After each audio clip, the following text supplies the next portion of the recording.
Ito, share natin mga ka-LG.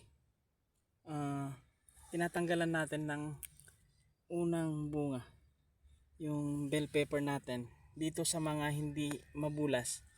Unlike doon sa kabila, may mabulas doon, hindi na natin tinanggalan. Pero dito, so ito, meron ng bunga, tatanggalin natin para mag-concentrate na siya dito. Yung nutrients dito lang muna sa Y, kasi hindi nga ho siya mabulas. Ngayon, kung itutuloy natin to, maapektahan tong Y, affected siya, hindi pantay yung distribution ng nutrients, kawawa dito, mapupunta dito sa bunga. Ayan ito, ayan, may nabuo na siyang bunga.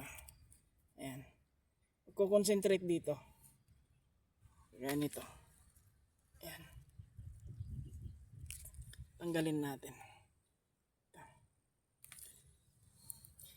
Take note po, kung mabulas, pwedeng hindi tanggalin.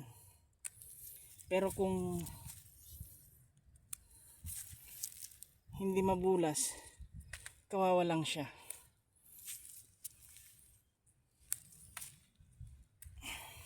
Yan. Iisipin natin, sayang. Sayang nga naman.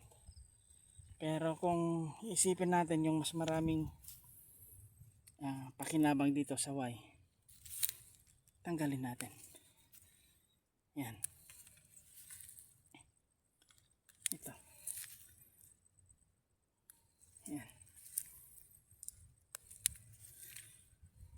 Kasi nga tingnan mo, hindi pa siya ready. Hindi ready yung kanyang puno na magdala ng bunga. Kasi nga hindi mabulas. Unlike doon sa kabila, mas mabulas doon. Ready siya. Dito, papabulasin muna natin bago bubunga. Yan.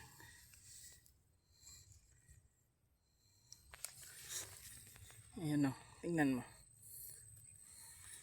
Mapupunta lang dito sa first fruit yung nutrients. Hindi na niya kayang i-support yung nasa taas. Kukonsentrate kasi dito sa bunga na ito. Then affected na yung kanyang paglaki sa taas dito sa Y. Nasubukan ko na po yan. Doon lang ako umani sa first fruit. Then the following fruit na, mahina na. Unlike kung tinanggal natin to, sabay yung distribution kasi nito. Ulitin natin. Sabay yung distribution ng nutrients dito sa Y. Kaya mapapalaki niya ng maayos. Unlike, andyan na, tingnan mo yan. Ganyan, then pabubungahin mo. What will you expect? Yan. Talagang kukonsentrate lang siya sa bunga. Dito sa taas, mapag-iwanan.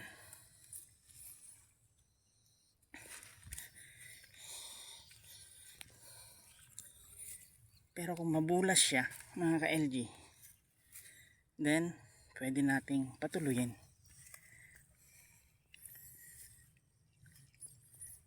Pero kung sa tingin natin is hindi niya kaya, bigay tayo ng example. Yung tao, bata pa, then bata pa na medyo payat ang katawan. Pag nagbuntis yon, what will happen to her? Isipin niyo.